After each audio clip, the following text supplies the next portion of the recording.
নমস্কার। এইমাত্র প্রথম বিজেপি সরকারের পশ্চিমবঙ্গে বাজেট পেশ হয়ে গেল। তাতে ৮ লক্ষ কোটি টাকা ঋণের বোঝা নিয়েও জনমোহনী বাজেট পেশ করলো শুভেন্দু সরকার। আসুন জেনে নিই সমস্ত সরকারি কর্মচারীদের 20% ডিএ বৃদ্ধি। 20% ডিএ বৃদ্ধি হয়েছে। ছিল 18, আপনারা এখন পাবেন 38%, অর্থাৎ সেন্ট্রাল গভর্নমেন্ট থেকে 22% মাত্র তফাতে রইল। এতটা আশা এই মুহূর্তে কেউ করেননি। যাই হোক, শুভেন্দু সরকার অনেকটাই সরকারি কর্মচারীদের মনোবাঞ্ছা পূর্ণ করলেন। আর এই বাজেটে সবচেয়ে বেশি লাভবান হয়েছে অঙ্গনওয়াড়ি কর্মী এবং আশা কর্মীরা। প্রত্যেকের 5,000 টাকা মাসিক বেতন বৃদ্ধি। প্রত্যেকের 5,000 টাকা মাসিক বৃদ্ধি অঙ্গনওয়াড়ি কর্মী ও আশা কর্মীদের।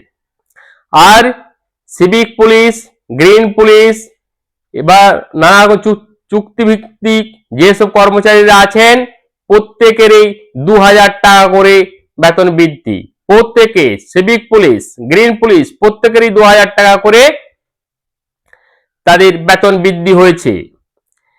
তবে এই ডিএ লাগু হবে 1 অক্টোবর থেকে। যে 20% ডিএ বৃদ্ধি করেছেন সেটা লাগু হবে 1 অক্টোবর থেকে। অর্থাৎ এখন ডিক্লারেশন হলো এই মুহূর্তে সরাসরি ডিএ পাচ্ছেন না, পাবেন 1 অক্টোবর থেকে।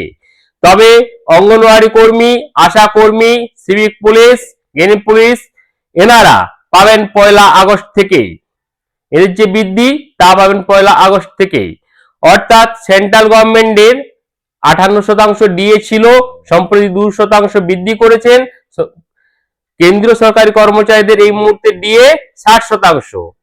আর পশ্চিমবঙ্গ যেসব কর্মচারী আছেন, পশ্চিমবঙ্গ সরকারের কর্মচারী, তাদের এই মুহূর্তে ডিএ গিয়ে দাঁড়ালো, আগে ছিল 18%, এখন 20%, মোট 38%, অর্থাৎ